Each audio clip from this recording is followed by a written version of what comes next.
Hello there, gang. Bit of a different one today. I'm actually going to show you, if you've never done it before, how to how to add onto your bike the data tag security system. I don't really see many videos of this being a thing, but I've done it quite a few times before, so I just thought I may as well just put it out there just in case anyone wants to, have a look to see how this works. Now, in the box, you'll get membership card, which I'm obviously not showing here because I don't want you to have my membership number, but you'll have a pack of things, instructions, and there are different trackers and stuff that you get inside here, somewhere to kneel down. And then we've got these things. Now these are RFID chips. These are trackers which you insert somewhere into the bike. You get this little tool. I'll just get everything out for you, which essentially is like a little syringe kit. And what you do is you whack one of these inside the tube, and you find somewhere in the bike to put it in, and you push it through. What they do recommend is either in the seat, so in one of the soft parts of the seat that you can see here, any bit like that. If you change your seats around a lot, then maybe not. But you can also add them to like wiring looms. And what they'll do, if the bike is stolen and it's recovered, the guys at Datatag or whoever it is who has the RFID scanner, they'll go over the bike and they'll scan for those, and they'll all match up, and hopefully you'll be able to get your bike back. So this is the stuff that you use for the stencils. And again, this is like a UV liquid which you wipe onto the stencil when it's on the bike.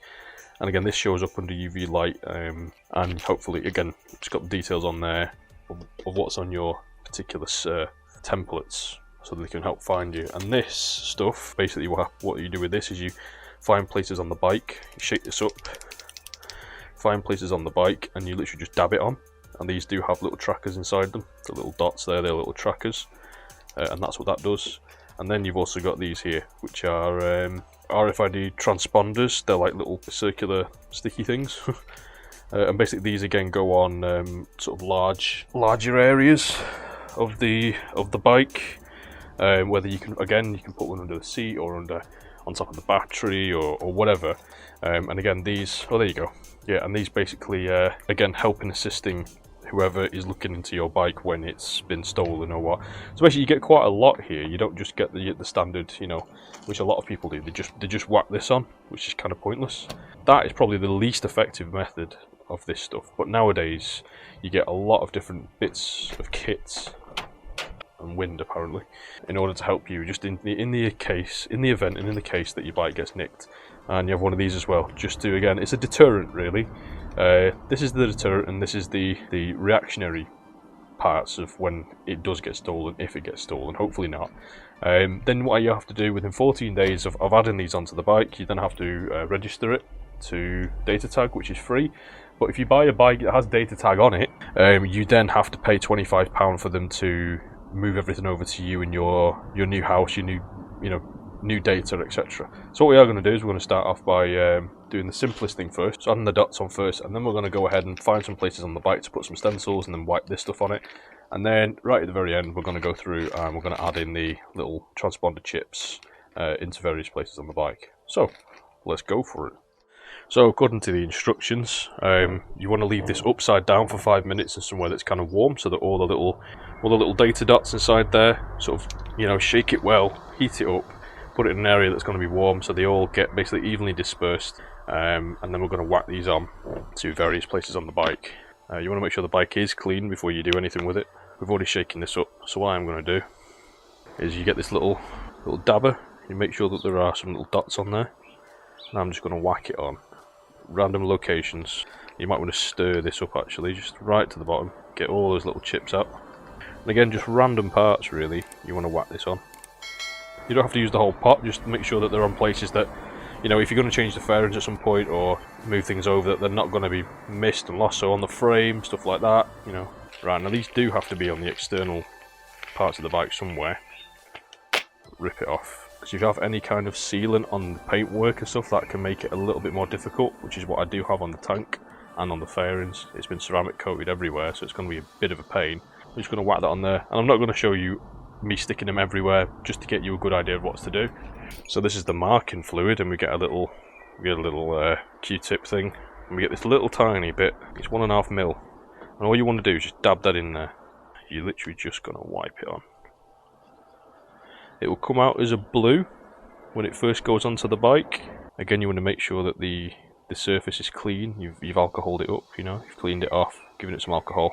So there we go. And then what we do is we let that dry. I give it 10-15 minutes, something like that. Then come back, you peel this off, and you let it dry overnight. Don't touch it, don't wash the bike or anything like that. You just want to leave it. So I do actually have a UV light. I'm not sure how much of this you're going to be able to see, so I'll do it inside. But with it on, again, I'm not sure if the camera will pick this up, but you can see my fingers glowing there. And I do this, you can see that it's glowing because it reacts with the UV light, and I think that's really cool. Okay, so now that's done, we're waiting for them to sort of cure off. I'm not showing you where all of them are because that would be kind of pointless. You can find somewhere in the wiring loom that we can add these in. We don't have to use these. In fact, I'd recommend not using these because they're spiky and you don't want to cut any kind of electrics or anything like that. So I'm going to find a place to put them in the wiring loom in here. So all you do, say for example I was going to take, I don't know, this wiring loom here, all I do is I just whack it down and push it down, and that's you done really. You should just whack it down and that's it. I'm not going to do that one because it's the hot wire to the battery, and obviously probably fry the RFID chip, so I'm not going to do that. So I'm going to do it off camera again, but it's pretty fucking simple. You just whack it in somewhere, and again, you just leave it there. So I found a little place to put them in my wiring loom. I would recommend finding a wiring loom that goes down and doesn't kink. And if it's too tight, don't put it in because you're going to break it. Because obviously if it's pacing down, then there's a chance that when you go over a bump or something that it's just going to fall straight out. So what we do with this, I'm going to try doing it in the sponge of this. So what we do, put the glass bead inside there, and then you literally just find somewhere to put this, stab it in, and then push that in, and push that out. And that is then stuck in there, and it's going to be very difficult for anybody to get out. And that is literally all we do for that one. And then we're nearly done. We need to find somewhere to put these guys. These guys, again, make sure that the surface is clean. They do give you a alcohol wipe. A little bit of dirt on there, so I'm just going to clean that off, wait for it to dry. We're going to whack one there, and we're going to find again another place in the bike to put one, which I'm not going to show you. Wash that down. So I'm going to whack one on there, and the other one, again, I have found a really nice place to put it, where it's not going to be very easy for thieves to peel them off. Right, so now that this is cured, and it's been a while, you literally just peel it straight off, but you don't want to, you want to be very, very gentle. Now you will see, you can see the white stuff there, that will go eventually, so don't worry about that. Then the last thing we've got to do is whack these stickers on. Now I usually put these, I don't like putting them on my tank or anything like that, I don't really like that. So what I'll tend to do is I'll whack them on the swing arm, because it's out the way, you know. So I'll put it on, not the swing arm, because I'm being an idiot. Put it on the chain guard, people can see it, you know, it's one of them. And this one I'll find somewhere else to put on. And there you go, there you have it. Very easy, very simple, doesn't take too long at all, and it's just assurance for you, you know, a bit of peace of mind.